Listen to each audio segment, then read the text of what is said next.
The phrase gerrymandering comes from Elbridge Gerry, who was the governor of Massachusetts. He signed into law a district that was so misshapen that the political cartoonist of the time said it looked like a salamander, and he called it a gerrymander.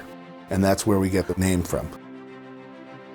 The very first gerrymandered district, even before they invented the word, was when James Madison ran for Congress in the first election, and Patrick Henry drew the district to try to keep him from winning.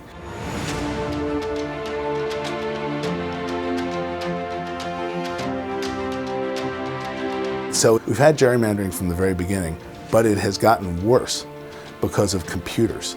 It used to be an art, and now it's a science.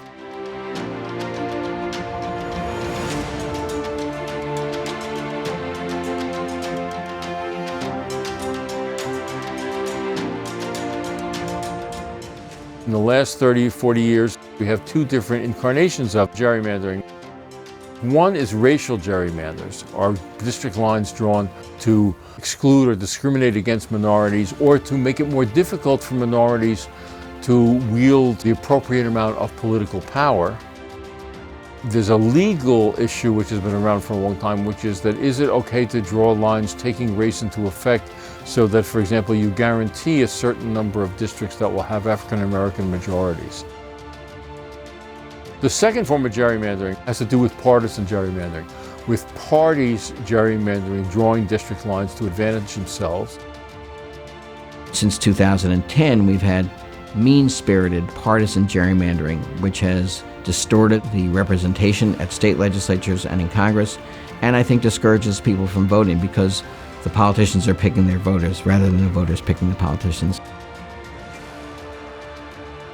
The Supreme Court weighed in on whether or not states should be able to gerrymander, and more importantly, whether or not the court should be able to police the issue of gerrymandering. So where districts are gerrymandered for racial reasons, right, the court still sort of polices racial gerrymandering. But where it's for partisan reasons, the court will not hear those claims. So instead of relying on the federal Supreme Court, litigants now need to turn more to state constitutions to try to attack these claims. That has been successful in Pennsylvania in a very big case.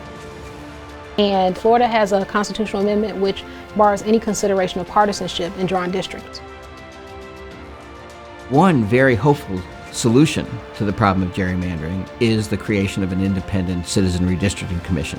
The two most well-known states that have that are California and Arizona, that in a very much nonpartisan way and in a citizen engagement kind of way have drawn districts that by all accounts have been far, far better than what the legislatures produced before them.